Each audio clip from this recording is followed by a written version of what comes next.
I haven't spoken to a general, including General Petraeus, who's serving or indeed retired, that privately thinks this is a good idea. I can't find a minister who understands Afghanistan, is familiar with what's going on there, that thinks this is a good idea either. This is the biggest military alliance that's ever been put forward together. And here we are retreating, allowing a civil war to unfold. We're actually handing the country back to the very insurgents that we went in there to defeat in the first place. And the consequences of this are devastating. We complain and concerned about migration problems in Dover. Just wait till you see the problems in Afghanistan unfold. And let's not forget where this place is. It's right next to Iran. It's right next to China. It's right next to Russia as well. This is an important part of the global real estate, and we're handing it back to the insurgents. And that will then become a safe haven for further terrorist attacks. The reasons why we went in there in the first place. This is the wrong cause. And you just heard there, so many military personnel. And I've done charity work with you, Jeremy. For those who served in Afghanistan, paid a heavy price, sometimes the ultimate sacrifice. We should not be giving up this way. Britain should be stepping forward. We should not be tied just because the Americans in a political election decided, I've had enough, I want to go home.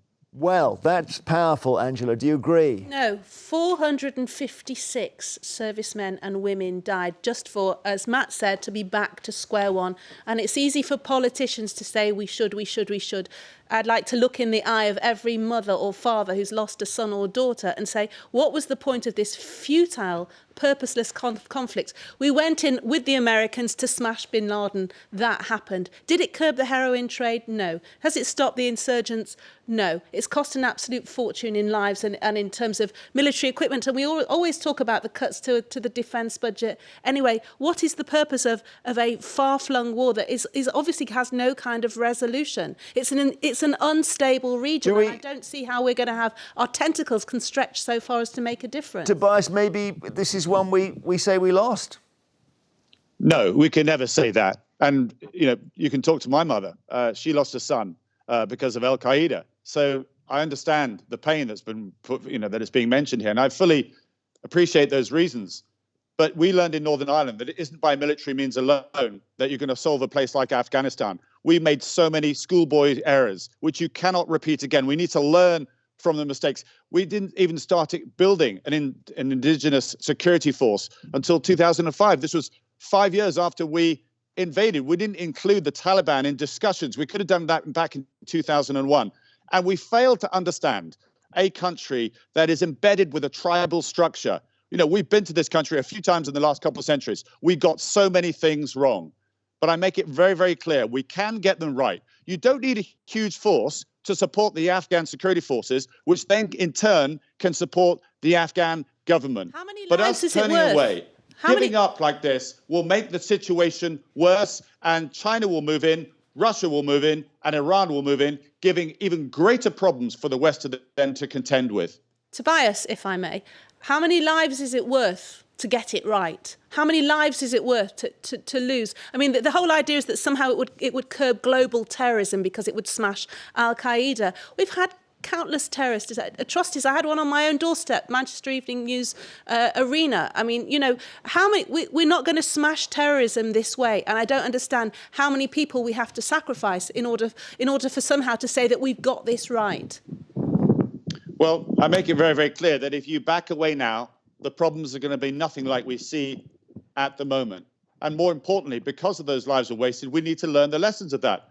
I visited the country about a dozen times, and it was so sad to see the incredible work that our military was doing. But their efforts, their gains, every time they took over Lashkar, Gereshk, or places like that in the Helmand, that there wasn't the backup that came straight in there, the development, the reconstructions, the economic programs. They weren't there. These are the basic schoolboy errors that we need to get right. And I make it very, very clear, you don't need a lot of effort to fix this. And last couple of years, the Afghan forces have done well to contain the Taliban. But yet here we are, because the Americans say so, that we are backing away. We are a P5 member of the UN Security Council. Let's show some British leadership. Twice last century, we stepped forward when others said, no, don't do it. We didn't hesitate. We did the right thing. we should do it again. All right. As I say, powerful words from I was going to say the minister, the former minister, now chairman of the Defence Select Committee. Tobias, stay with us. Storm, we've got callers. We do, yeah. We're going to speak to a mother now whose son was in Afghanistan. This is Deirdre from Northumberland. Deirdre, what do you think of this from your perspective? Good morning, panel. No, it's interesting listening to Tobias, typical member of Parliament. They don't have to put the uniforms on. They don't have the sleepless nights of worrying. And we, like he said, we've been there. He has served in the armed forces, but well, he may have done, yes, but the majority of them haven't. And when you look and see the mess that we have left, 20 years, and we're back to square one. It's no good saying we'll get it right the next time. We never got it right. We can't get it right. The Russians left because they couldn't get it right. So I'm not quite sure where they're coming from. We've got no money as a country, and yet if we go in, it won't be just to help out. Believe me, we will be embroiled again in a full-blown war.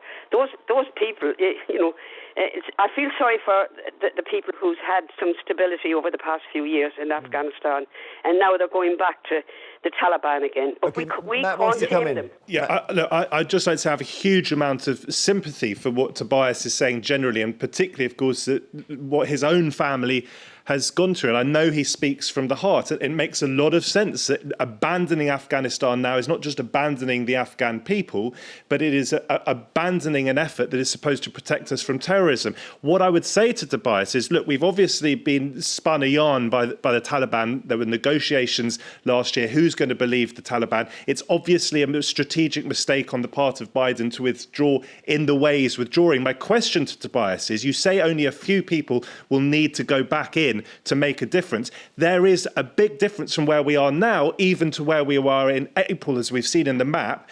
There is a civil war now raging. Where do we deploy these British personnel in Afghanistan in a way that is not going to lead to a lot more grieving families? Yeah, that's absolutely the right questions that need to be answered before we even consider sending another soldier back there.